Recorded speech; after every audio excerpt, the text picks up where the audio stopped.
Hey guys, welcome to Monday Live. I was asking the girls and guys, and what should we talk about today?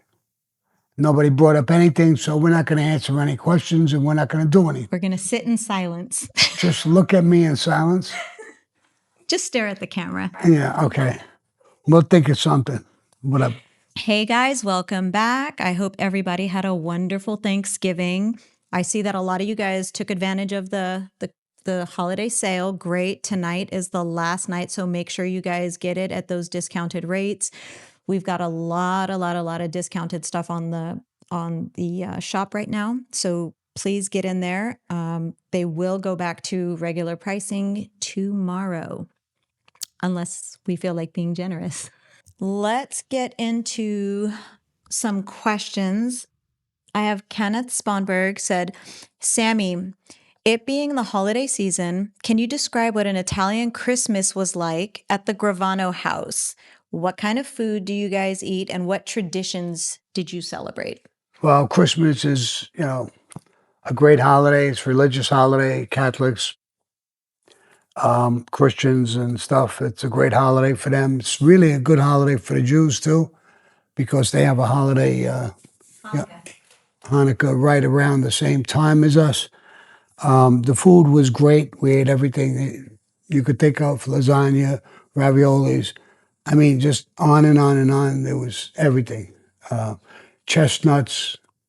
Remember that song? Chestnuts roasting on an open fire. Well, we had chestnuts and roast nuts and all kinds of nuts. Some family members who were nuts came over and we played games and did all kinds of things.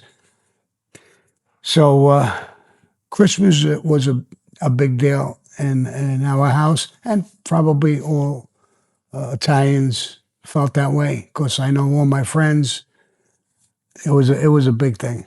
You got gifts and stuff like that. I remember when I was a kid, me and my friend Louis Tropia, we got Lionel trains. We had a Lionel train set up in the basement, his grandfather's house, and we would get cars and things, and great gifts, things that you wanted, things you needed, clothes and stuff. It was good. It was great. Aunts and uncles, cousins coming over. So it was a big deal. We have, let's see, Al Star wants to know, Sammy, did you ever buy John a gift? And if so, what was it? The gift was usually in the form of money, a nice big thick envelope. And we would cut up around that time anyway. We were getting kickbacks from all over the place. So there was that, and there was also a gift from me personally. I remember when Paul Castellano was alive, I went with my wife looking for a gift for him.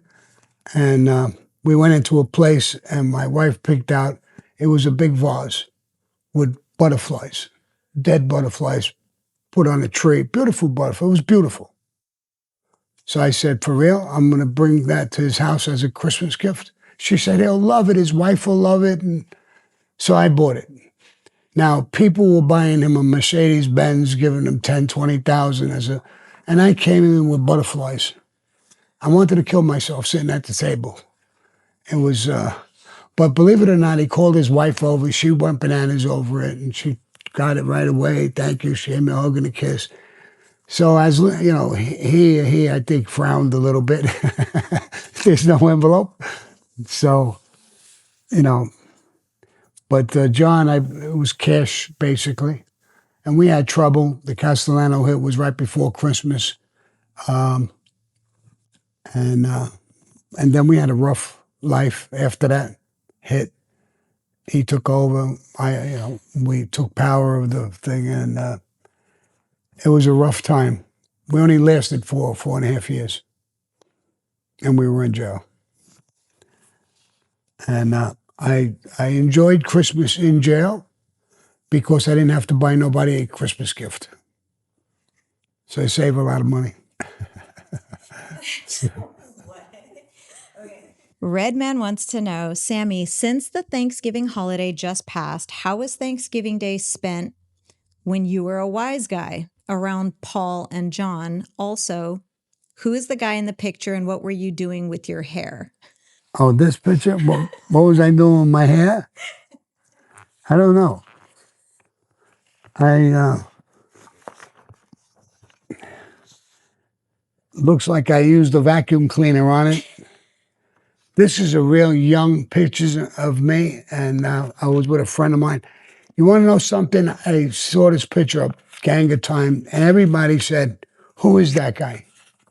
And I don't remember who it was. It was so far back, and we were real young. We're 15, 16, 14. I don't know how old we are there. But so I don't know what I was doing with my hair. I probably blow dried it or something. I don't know. I have Eugene Kimson. How good or bad is Fort Dix Federal Jail in New Jersey? I think Fort Dix jail, well, Fort Dix is a military jail. So, it's like getting out of jail, but I think they're good. They're much better than regular prisons. It's like a camp. Depends on what you did, what your charges were, and what your restrictions were. But I remember Fort Dix was a military base, and I was never in it, so I don't know how it was. But I would assume that it wasn't too bad, unless you did something treason or you did something crazy. I don't think military jails were all that bad. You ate military food, which wasn't bad. It's not like real prison food. So they fed you military food, the same as everybody else was eating, which was good. But I wasn't in any of those, so I don't know. I was a good soldier. I never got in trouble. Well, I got in trouble, but I never went to jail.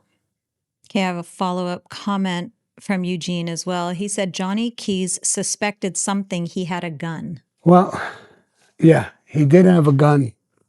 Um,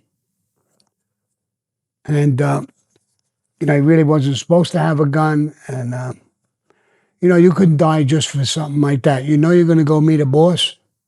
You're told not to bring a gun. You're not supposed to bring a gun to begin with. So you bring a gun, you got to have bad intentions with that gun. Or in his case, I don't think he had bad intentions. I think if he was worried about if something happens, he could surprise you and you'll be on the other end of that gun.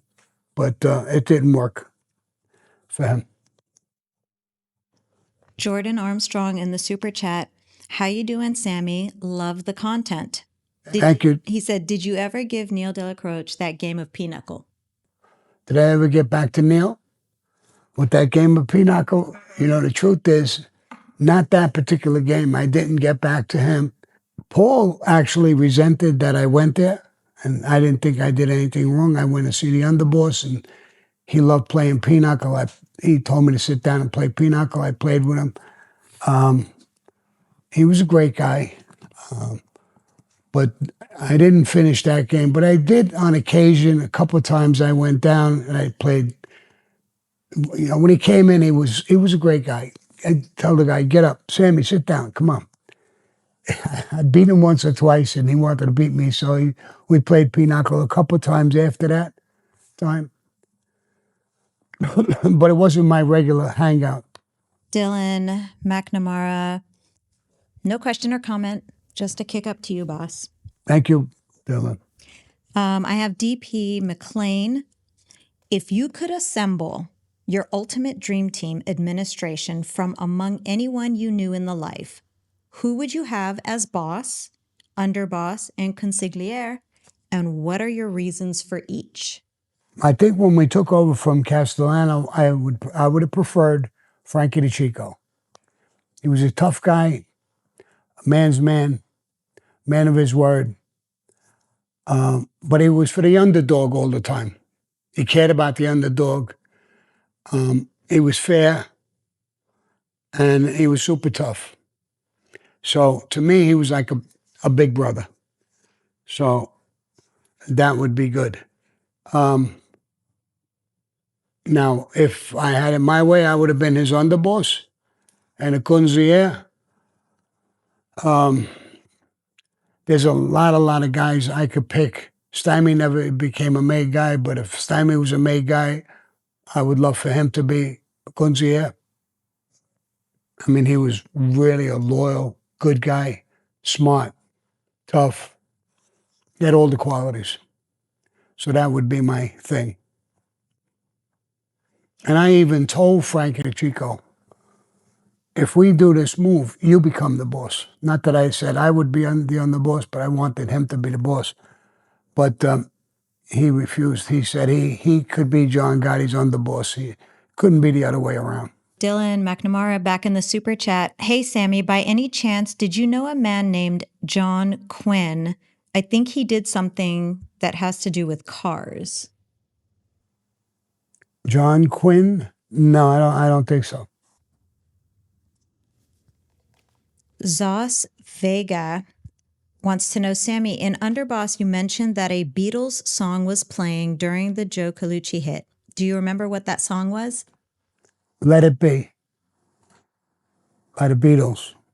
I'll never forget that. The song was blasting in the car. And when I pulled the trigger, and that song just never got out of my head. Gas Can Lip in the super chat. Gas can. Okay. My sister is in trouble with the Homeowners Association for putting a 20-foot inflatable gingerbread man Christmas decoration on her roof. Can you please tell her HOA a verbal mobster message right now? I want to be respectful, but, you know, a 20-pound ginger? It's a 20-foot Or 20-foot? inflatable gingerbread Oh. man. You can't ask me that question. I think you should go take it to a doctor. Okay. I am going to actually let me ask one more question. I'll pass it over to Sterling. Gas Can Lip back in the super chat. Did Elvis Presley have any mob ties in Graceland? No, none that I know of. I know they called it the Mississippi mob or something like that, that he was control. Those were tough guys. They weren't in the Mafia, but they were tough guys. They were around him, and they called themselves the Memphis Mafia. Yeah. They called it. But they're not, they weren't Mafia guys. They were just bodyguards for him, and they exaggerated the name. The Memphis Mafia, yeah. Sing it, Sammy. He was a good singer. Yeah, he was. San Antonio Hello says, how much Italian was spoken among the old timers? A lot, especially my father and my family, the older ones, they spoke it a lot. Actually, when I was like 4, 5, 6 years old, I spoke Italian. And then my father got this thing that we're in America, we're supposed to respect the country, the flag, and the language. And he wanted everybody to stop talking Italian. He didn't want me to talk Italian no more.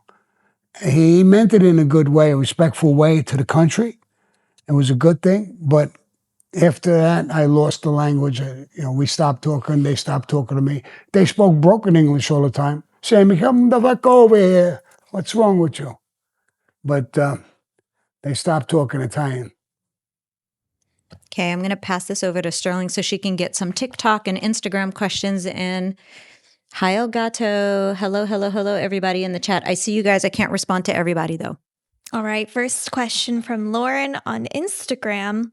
What exactly was the ultimatum that you were given from the feds regarding the tapes and evidence that Gotti had provided them? It's a good way of saying provided them, but he didn't really provide them. He got caught on tape.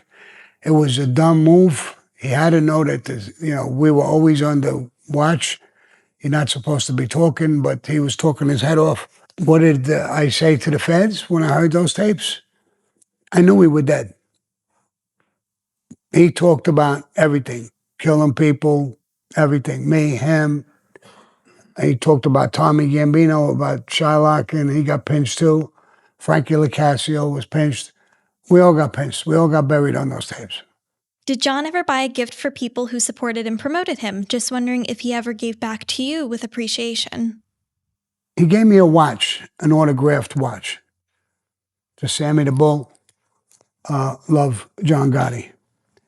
And when I was in prison, a friend of mine, a guy, I don't want to say his name, but he had a lot of money, a tough guy, and he heard about the watch, and I was in jail with him, and he said, Sammy, can I buy that watch? And I said, yeah, if you want it, you know. And I told my wife to give it to his family. I thought I was never getting out. I was locked up pretty good. And so I was never going to see that watch again. And he bought it. More of a comment on TikTok from Electric Witchy Woman. Hi, Sammy. My son is doing well in federal prison, and he took your advice. He got his GED. Thank you.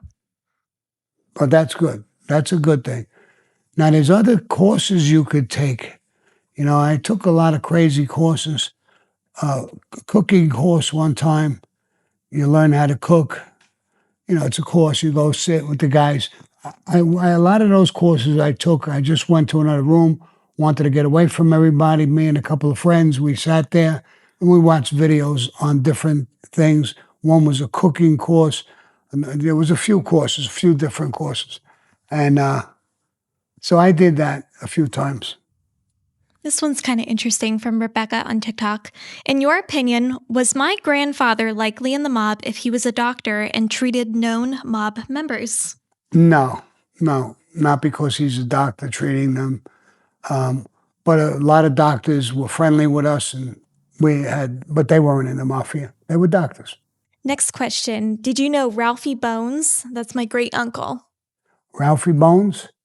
That name I know for sure. I can't picture what he looked like right now, but I do know the name. I know the guy. I just can't picture the face. Next question on TikTok from Buddha Man. Did you ever know Henry Borelli, is that correct? With the DeMeo crew, I lived next door to him. Henry Borelli. I'm not sure which one he was. The twins were there, but yeah, I knew him too. I knew the whole DeMeo crew. I met them a bunch of times. I didn't know a lot of them personally. I didn't hang out with them. But I had transactions with Roy DeMeo, and when I went there, I met his guys. And yes, Henry Borelli was one of his guys. Question from Instagram from ShayCat. Sammy, did you know a girl named Cherry Golden? I think DeMeo shot her. Is she a young girl, 18 years old, something like that? Because I know that they killed a girl one time, which was insane. She went to the club with her boyfriend. He had the hots for the boyfriend, and he got him in, and they said, you know, his girlfriend is sitting in the car, and he told his guys to go out and kill her. So I'm not sure if it's her you're talking about. I know about that one. I don't know but I don't know a lot of things that DeMeo did. I know he did a lot of things. Next question from TikTok. What about the Iceman? If he was still alive, what do you think would happen if he went against the gangs of today? The Iceman was a piece of shit. He always was. Even when he was there, he was a big guy, big tall guy, 6'2", 6'3", something like that, 300-something pounds. He said he was a serial killer, that he killed 200 people. That was all bullshit. He killed about 4, 5, 6 people, 7 people. And he got that name that he killed somebody one time, and he didn't know how to get rid of the body, and he put him in his garage in an ice box.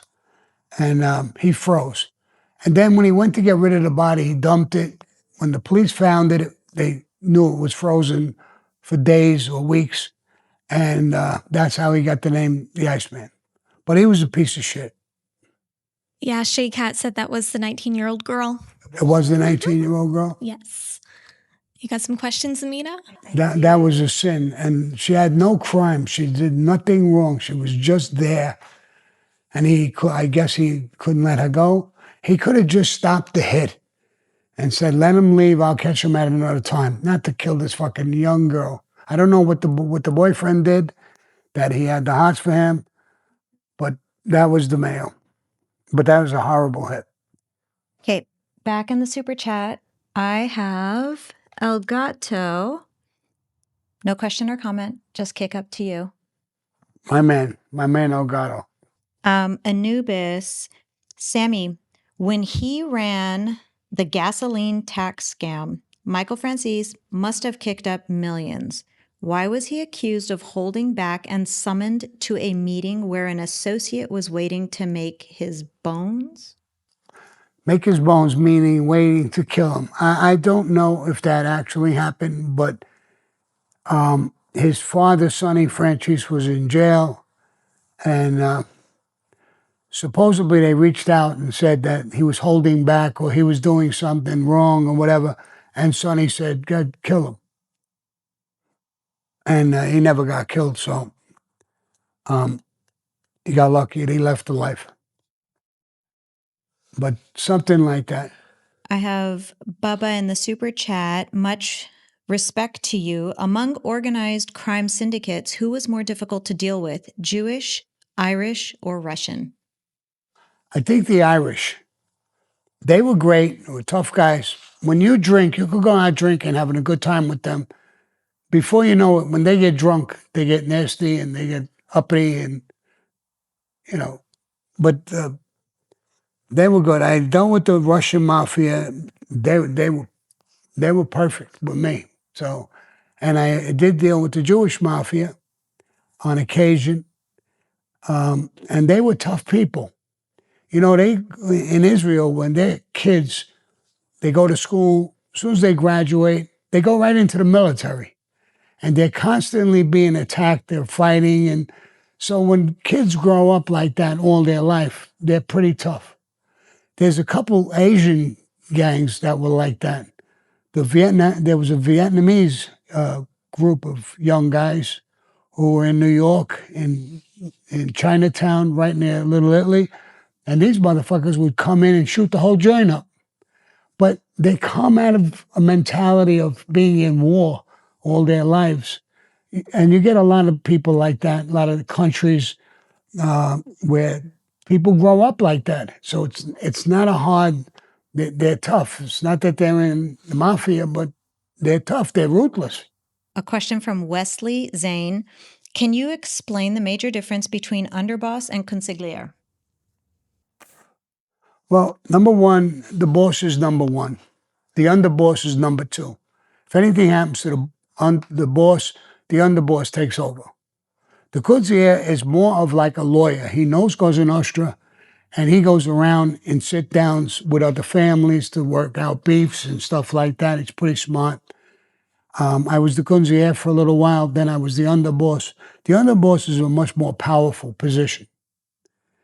And he's guarded by a crew, my old crew when I left as a consigliere. Big Louie became the captain, took over, and he was there all the time for my protection. My old crew was right around me all the time. So the boss and the underboss get a little more protection. And he's the number two guy. So he's a little more important than the consigliere.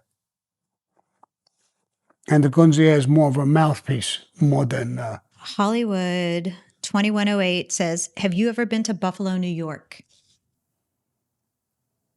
Yeah, I was up there one time. Really nice, beautiful country out there. Countryside stuff, trees and mountains, and But I didn't stay there. I knew there was a family up in Buffalo. I went with a message one time. I didn't stay there. I left the message and left. I met the boss right after the Castellano hit. There was a meeting with him. He had made a statement that came out in the newspapers that if John Gotti was really behind the Castellano hit, that he would kill him. And John Gotti sent me to Florida. He owned a hotel in Florida.